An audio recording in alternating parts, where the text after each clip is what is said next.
কত উম্মত ইচ্ছা অনিচ্ছা শক্তিও গুনার কাজ করেছে, না জানি আমার ওই উম্মত গুনাহ পুলসিরাতের পোলের মধ্যে ওঠার কারণে, গুনার কারণে কেটে কেটে জাহান্নামের মধ্যে পড়ে যায়। আল্লাহর পয়গম্বর রহমতের নবী, বরকতের নবী পুলসিরাতের পোলের সামনে আসবে। ও মুসলমান, এইভাবে পয়গম্বর ময়দানটার ভিতরে ঘোরাঘুরি করবে। আল্লাহর পয়গম্বর আমাকে আর আপনাকে কত মুহাব্বত করে জানো। পয়গম্বর এইভাবে যখন চলাফেরা করবে, একটা গুনাহগার উম্মত তার আমলগুলা মাপা হবে, ওজন দেওয়া হবে। ওজন দিলে পরে তার নেকের পাল্লা নয়, গুনার পাল্লাটা ভারী হয়ে যাবে। গুনার পাল্লা যখন ভারী হয়ে যাবে, ওই উম্মতটাকে হাসরের ময়দানে কোটি কোটি জনতার সম্মুখে তার কলার ধরে টেনে হেঁচড়ে লাঞ্ছিত করে করে জাহান্নামের দিকে নিয়ে যাবে।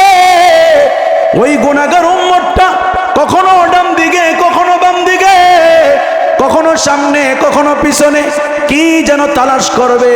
হঠাৎ করে তার চক্ষুগুলা আমার দয়াল নবী মুহাম্মাদুর রাসূলুল্লাহ সাল্লাল্লাহু আলাইহি ওয়াসাল্লামের চোখে চোখ পড়ে যাবে। আল্লাহর হাবিব তাকায়া দেখবে, এই উম্মত তো ইব্রাহিম খলিলুল্লাহর উম্মত নয়, এই উম্মত তো মূসা কালিমুল্লাহর উম্মত নয়, এই উম্মত তো নূহ নবীর উম্মত নয়, উম্মতটা তো আমি পয়গম্বরের উম্মতের মতন দেখা যায়। আল্লাহর পয়গম্বর দৌড়ে এসে দাঁড়াবে সম্মুখে। ফেরেশতাগুলাকে ডাকদা বলবে, ফেরেশতারা রে, তোমাদের এত বড় স্পর্ধা, এত বড় সাহস, আমার উম্মতটাকে কোটি কোটি জনতার সম্মুখে টেনে হেঁচড়ে কোন দিকে নিয়ে যাচ্ছ? ফেরেশতাগুলা বড় আদবের সঙ্গে আল্লাহর পয়গম্বর রহমতের নবীকে ডাকদা বলবে, ইয়া রাসূলুল্লাহ, ইয়া হাবিবাল্লাহ, ওগো নবীজি, আপনার এই উম্মতের গুনার পাল্লাটা ভারী হয়ে গেছে, এজন্য ফয়সালা হয়েছে জাহান্নামের। আল্লাহর নবী ডাকদা বলবে, না না না, আমার সম্মুখে আমার উম্মতের গুনার পাল্লা, বদির পাল্লাটা আবার ওজন করো। মুসলমান বন্ধুরা আমার, ওই গুনাহগার উম্মতটাকে নিয়ে মিজানের পাল্লার সম্মুখে আবার আসবে। আয়েশা আসমানের মালিক আল্লাহর দিকে তাকাইবে, ফেরেশতারা, আমার আল্লাহ তৎক্ষণাৎ জবাব দিবে, ফেরেশতারা আজকে আমার দিকে নয়, আমার হাবিবুল্লাহ, আমার নবী মুহাম্মাদুর রাসূলুল্লাহ সাল্লাল্লাহু আলাইহি ওয়াসাল্লামের দিকে তাকাও। কেননা হায়াতের জীবনে আমি আল্লাহ আমার পয়গম্বরকে কমিটমেন্ট দিয়েছি, ওয়ালা সাউফা ইউতিকা রাব্বুকা ফাতারদা। আল্লাহ ডাকদা বলে, হাবিব গো, দুনিয়াতে আপনি কান্না করতেছেন, হাসরের ময়দানে আমি আল্লাহ আপনাকে সন্তুষ্ট করাইয়া দিব। আল্লাহু আকবার। হাসরের ময়দানে আমি আল্লাহ আপনাকে সন্তুষ্ট করাইব। ফেরেশতাগুলোকে আল্লাহ ডাকদা বলবে, আমার নবী কি বলে দেখো। ফেরেশতাদেরকে আমার নবী ডাকদা বলবে, ওজন করো। যেই মাত্র ওজন দিবে, নবীজিও তাকায়া দেখবে গুনার পাল্লাটাই ভারীর দিকে যায়। আল্লাহর হাবিবের হাতের মধ্যে একটা চিরকুট থাকবে, একটা কাগজ থাকবে। ওই কাগজের টুকরাটা আল্লাহর পয়গম্বর আমার আপনার নবী মুহাম্মাদুর রাসূলুল্লাহ সাল্লাল্লাহু আলাইহি ওয়াসাল্লাম নেকের পাল্লার ভিতরে দেওয়ার সঙ্গে সঙ্গে নেকের পাল্লাটা ভারী হয়ে যাবে। সুবহানাল্লাহ। নেকের পাল্লা ভারী হয়ে যাবে। ফেরেশতারাও তাকায়া থাকবে। গুনাহগার উম্মতটা আল্লাহর পয়গম্বরকে জড়ায়া ধরবে। নবীজিরে ডাকদা বলবে, ইয়া রাসূলুল্লাহ, ইয়া হাবিবাল্লাহ, ওগো নবীজি, আপনি যদি এখন না থাকতেন আমাকে তো জাহান্নামের আগুনে জ্বলতে হইতো।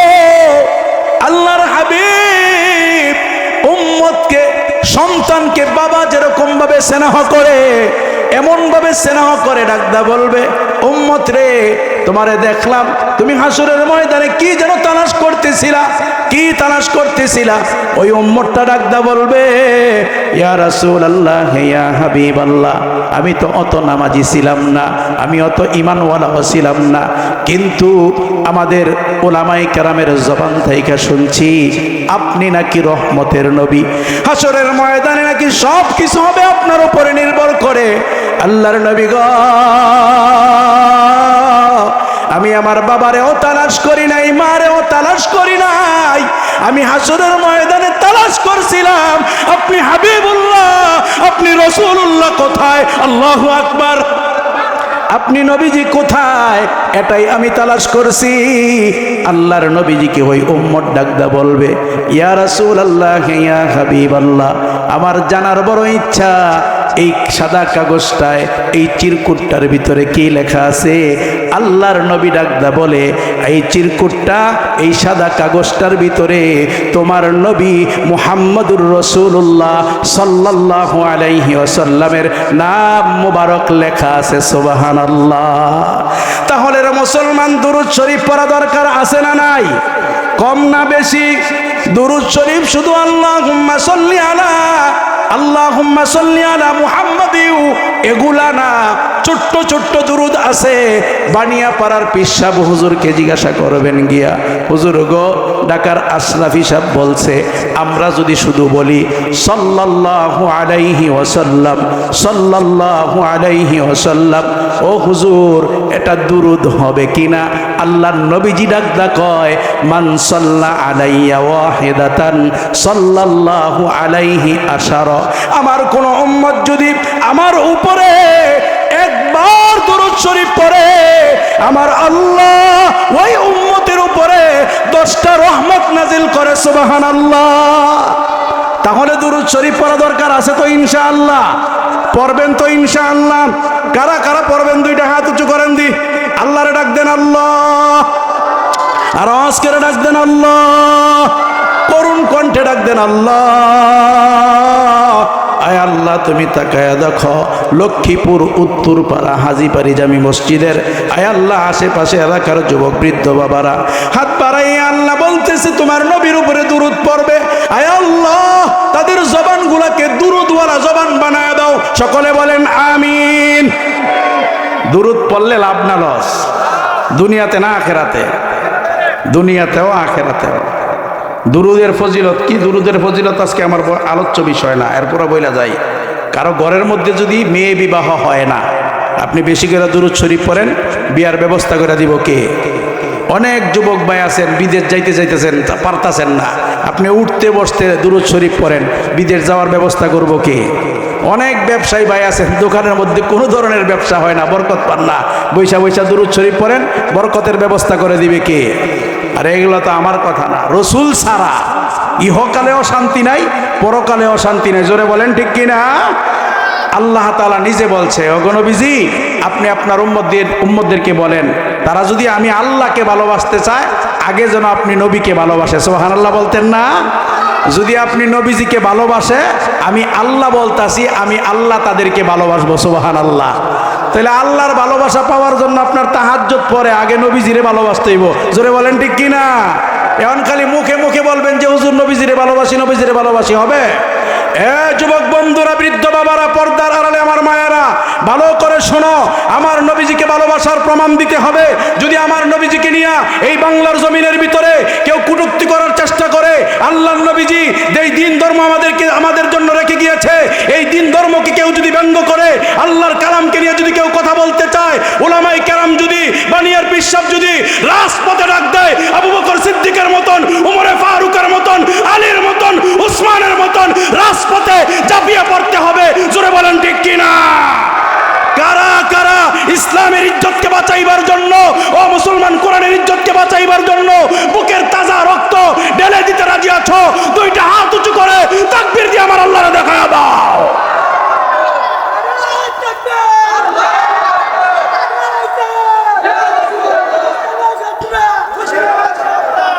মুসলমান বন্ধু আমার, খালি মুখে কইলেন যে ভালোবাসি ভালোবাসি, ভালোবাসা দিয়ে চলবো? কথা না। এক মাই আর এক ফোলায় ভালোবাসে, কে ভালোবাসে? এটা কথা মনে আছে, কথাটা কি কই এলাইতাম নাকি? খারাপ লাগতেছে আপনাদের? আমার এক মুসল্লি গাঞ্জা খায়। কি খায়? আপনি হাস করেন কে লাগে? আমরা না এই যুগের হুজুররা, একটা লোক যদি বেনামাজি কয় তোমার লোকে কি আর মুসাফা করবো, তুমি নামাজ পড়ো না, এমন কথা কয় কি কয় না? কয় তুই এটা করস না, তুই এটা করস না, তোর লোকে কিরকম সম্পর্ক নাই। কিন্তু রসুলের বিষয়টা দেখেন, নবীজির কাছে এক ইহুদি গেছে, মুশরিক গেছে, গিয়ে আল্লাহ রসুলকে বলতেছে, ইয়া রাসূলুল্লাহ, আমি ইসলাম ধর্ম গ্রহণ করবো কিন্তু জিনা ছাড়তাম না। নাউজুবিল্লাহ কইতেন না? জিনা বুঝেন তো? দর্শন। দর্শন নবীজির কাছে গিয়া বলতেছে, ইয়া রাসূলুল্লাহ, আমি ইসলাম ধর্ম গ্রহণ করবো, সব করবো, কিন্তু আমি দর্শন ছাড়তাম না। আমি আর আপনি হইলে আমগো দরবার থেকে লাত্তি দা তারাই দিলাম হইলে, জোরে বলেন ঠিক কিনা? আল্লাহ রসুল রাগ করে নাই, কিচ্ছু করে নাই, খালি বুঝাইবার জন্য বলতাছি। নবীজি বলতেছে, আচ্ছা বসো তুমি। এরপরে নবীজি শান্তভাবে বলতেছে, আচ্ছা এই তোমার আম্মার সঙ্গে যদি কেউ এই খারাপ কাজটা করে তাইলে তুমি কি করবা? কয় যায় খারাপ কাজটা করবো, হ্যার জিব্বা না টান্দা ছিড়ালামু। আল্লাহ রসুল বলে যে তুমি যার সঙ্গে করবা এও তো কারো না কারো মা হইতে পারে। নবীজি ডাকদা বলে, আচ্ছা তুমি বলো, তোমার মা ছাড়া তোমার বোনের সঙ্গে যদি এই খারাপ কাজটা কেউ করে তুমি কি করবা? আমি বাচ্চা থাকতে আমার বোনের সঙ্গে এমন খারাপ কাজ করবে, হ্যাঁ জীবিত মাটির নিচে দিয়ে লাইতাম না। আল্লাহ রসুল শান্তভাবে ডাকদা বলতেছে, তুমি যার সঙ্গে করবা এই কাজটা এও তো কারো না কারো বোনও হবে, তাহলে ও কি করবে? এখন এই মুশরিক ডাকদা কয়, ইয়া রাসূলুল্লাহ, আমি বুঝছি, আর বুঝান লাগতো না, আমি তাওবা করতেছি, আর জিন্দিগিতে কোনোদিন দর্শনের চেষ্টাও করতাম না। সুবহানাল্লাহ বলতেন না? আমার এই গাঞ্জুরটা মুসল্লি আমার একদিন মাহফিলে যা মুগাফার আমার হুজুর শোনেন, আমার সামনে না দূরত্বে কথা কয়, আমার হুজুর শোনেন, আমি কিসে কি কবি, এমনি আবার মহাব্বত করে, স্প্রিট খাওয়ায়, আপেল খাওয়ায়, মালটা খাওয়ায়, কমলা খাওয়ায়, এটি খাওয়ায়। হ্যাঁ দেখবেন যিনি নামাজ পড়েন এইগুলা হুজুরের লগে একটা ভালো সম্পর্ক রাখে, জোরে বলেন ঠিক কিনা? যে কি এর লেগে সম্পর্ক রাখে? যে নামাজ টামাজ পড়ি না, হুজুরের লগে সম্পর্ক রাখে জানো কবরে পার পাই, এমন এইটাই তো কারণটা, নাকি অন্য কোনো কারণ? কথা কয় না, এইটাই তো কারণটা। এই যে বেগম জিয়া ওলামায়ে কেরামরে মোহাব্বত করছে, কারণটা কি? যে দুনিয়ার কোনো কিছু পাওয়ার লাগিয়া? কেন? যে ওলামায়ে কেরাম যদি আমার লাগে দোয়া করে তাহলে আমি ভালো থাকবো, সুস্থ থাকবো, দেশের মধ্যে শান্তিতে থাকতে পারবো, এই জন্যই তো ওলামায়ে কেরামরে কাছে টাইনা নিছে, জোরে বলেন ঠিক কিনা? এখন এই ছেলেরাও আমি মোহাব্বত করি, হ্যাঁ দূরের থেকে কইতাছে, হুজুর এই সামনের শুক্রবারে আপনি যেনই যা করেন আমার এই মহল্লাত কিন্তু থাকতে হইব। আমি বললাম, কে এত কঠোর কথা গেলে মহল্লাত থাকতে হইব? এই কথা তো আবার মসজিদে বলে আমার কইতারে না, তুই কই না গাড়ি করে না, এত এই ইয়া করেন না, আপনি দাফট দেখেন না, থাকুন লাগবো, এটা ফাইনাল। আমি বললাম, মারাত্মক জিনিস, থাকুন লাগবো ফাইনাল কে? কয় সামনে শুক্রবারে আমার বিয়া ঠিক হয়েছে, আপনি যদি আমার বিয়াত না যান তো আমি কবুলই কইতাম না। এখন মারাত্মক জিনিস তো, হ্যাঁ আমার বিয়া, তুই বিয়া কবুল কইতো না। তা আমি পরে কইলাম, তুই গান জুটিয়া, তুই মুরুক্ষ, তোর লগে বিয়া বইতো রাজি হয়েছে কেডা? কয় এত লাভ হয় না আপনি, আরে এত লাভ হয় না আপনি। কে কি হয়েছে? কয় মহল্লার যতগুলো সুন্দরী মাইয়া আছে, যতগুলো সুন্দরী বউ আছে, এই সবচেয়ে সুন্দরী বউ আমার বউটা। আমি মারাত্মক জিনিস তো, কি করছ তুই? সত্য? হ। আমি যখন বিশ্বাস করি না, হ্যাঁ আমার মাইরের না, আমি আপনার সামনে আইসা পরে মনে করেন এই মোবাইলটার নাম্বার দাদি কয়ে যে এই মাইয়ার লগে বিয়া ঠিক হয়েছে, এই মাইয়ার লোক কথা কইতাছে যে দেখো এটা কিন্তু আমার বড় ওস্তাদ, যে আমি খুব মহব্বত করি, বিয়া দিবি করো না, তোমার লোকে যে আমার বিয়া হইতাছে এই কথাটা হুজুরে বিশ্বাস করতেছে না, তুমি একটু বিশ্বাস করে কইও। তা আমি পরে সালাম কালাম দিয়ে জিজ্ঞাসা করলাম, কথা কি হাসা? কয় জি হুজুর, ওনার সাথে আমার বিবাহ। তো ও যে গাঞ্জা খায় এটা আপনি জানেন? কয় জানি। ও যে মুরুক্ষ এটা আপনি জানেন? কয় জানি। তাহলে গাঞ্জা খায়, মুরুক্ষ, হের লগে আপনার মতন সুন্দরী মাইয়া, শুনলাম আপনার নাকি অনেক সুন্দরী, হের লগে বিয়া হইতো কি আর লেগা? কয় হুজুর কারণ আছে। বললাম কারণটা কি? এটা তো জানতে চাই। কয় হুজুর এই যে আপনি বড় হুজুর অথবা সরকারি চাকরি যারা করে, ভালো স্টুডেন্ট যারা, ভালো ক্ষমতাবান যারা, ভালো পয়সাওয়ালা যারা, এরা আম করে বিয়া করে নিয়া আম করে মনে করে দাসী বাদী, আমগর লাগে মনে একটা বাপ দেখায়, হ্যাঁ সাপ আমরা বাদী, এর লাগে আমরা এইগুলার পছন্দ করি না। এই গাঞ্জুট্টা মাঞ্জুট্টা এরা আম করে দেখলে ডার্লিং কয়, প্রিয়া কয়, জান কয়, ইত্যাদি আম করতে ভালোই লাগে। আমি মারাত্মক কারারি জোরে ঠিক কয়, মারাত্মক জিনিস তো।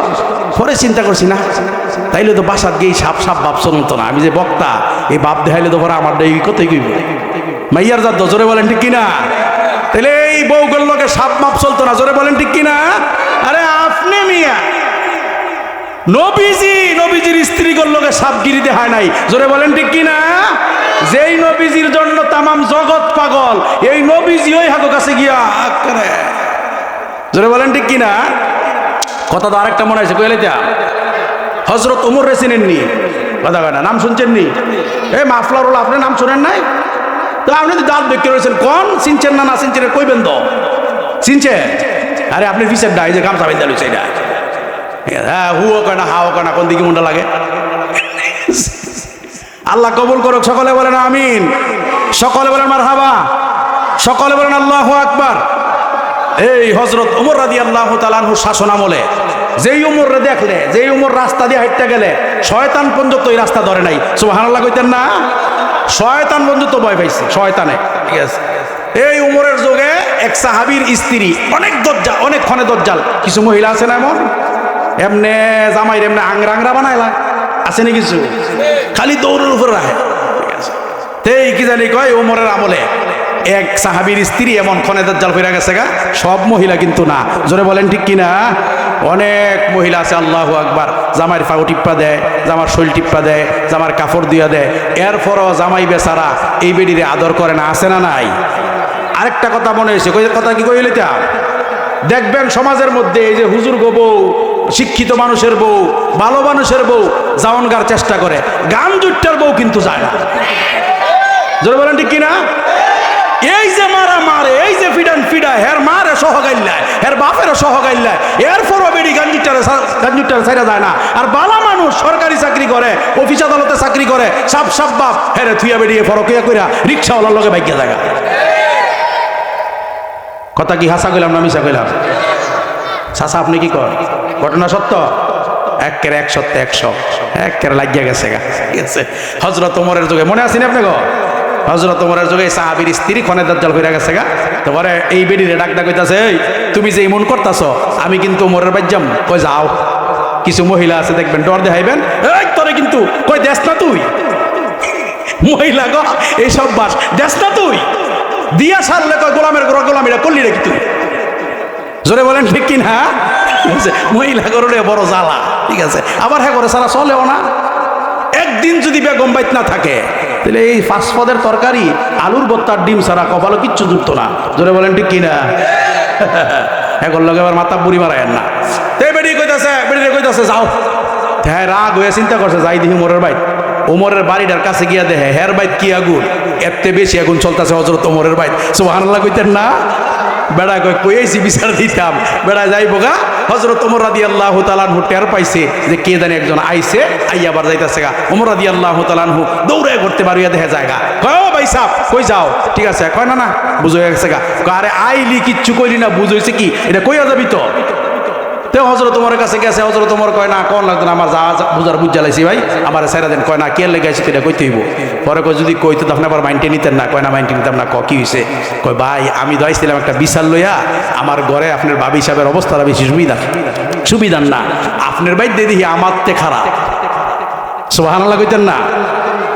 প্রিয় মুসলমান ভাইরে আমার, সাহাবী হযরত ওমরকে ডাকতে বলে, ভাই ওমর আপনি তো এমন এক মানুষ যেই মানুষটাকে শয়তান পর্যন্ত ভয় পায়, বাইরে আপনার ঘরের মধ্যে যে এমন নির্যাতন চলতেছে আপনি কি কিছু কর না?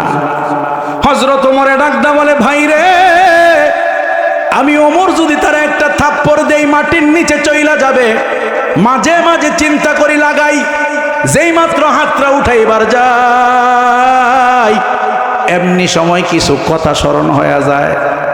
ওই বেড়ায় সায়া রয়েছে, কি কথা স্মরণ হয়? ওমর ডাকদা কয়, ভাই রে এই মহিলাটা তো আমারে পাক কইরা খাওয়ায়, এই মহিলাটা তো আমার সন্তানের যে সেবা যত্ন করে, এই মহিলাটাই তো আমার বাপ মার সেবা যত্ন করে, এই মহিলাটাই তো আমারে 3 বেলা গরম গরম পাক কইরা খাওয়ায়। এই কথাগুলা যখন স্মরণ হয় আমি ওমর আর তারে মারতে পারি না, আমি ওমরের বুকের ভিতরে তার জন্য ভালোবাসা জন্মায়, সুবহানাল্লাহ। এজন্য নিজের স্ত্রীকে মারা যাবে না, আদর করতে হবে, জোরে বলেন ঠিক কিনা? এ মুসলমান, নিজের স্ত্রীকে যদি ভালোবাসতে পারো ঘরটা হবে শান্তির, আর যদি স্ত্রীকে ভালোবাসতে না পারো ঘরটা হবে জাহান্নামের টুকরা। জোরে বলেন ঠিক কিনা? ও মুসলমান, ডাইন দিকে যাইতেছি না, বাম দিকে যাইতেছি না, আসেন দেখি যেই সূরাখানা তেলাওয়াত করছি এই সূরাটার ব্যাপারে আমার আল্লাহ কি কয়। ও মুসলমান, আপনাদের সম্মুখে পবিত্র হাদিস থেকে একটা হাদিসের টুকরা তেলাওয়াত করছি। আমরা সকলেই জানি একবার সূরা ইখলাস কুল হু আল্লাহ পড়লে কয় পারা কোরআন তেলাওয়াতের ফজিলত হয়? জোরে কোন? 10 পারা কোরআন শরীফ তেলাওয়াত করার ফজিলত হয়। একবার যদি সূরা ইখলাস পড়েন, আল্লাহর নবীজি ডাকদা কয় আমার কোন উম্মত যদি 3 বার সূরা ইখলাস পড়ে আমার আল্লাহ ওই বান্দা আর বান্দির আমল নামায় পূর্ণ 1 খতম কোরআন তেলাওয়াত করার ফজিলত লেখা দেয়। সুবহানাল্লাহ।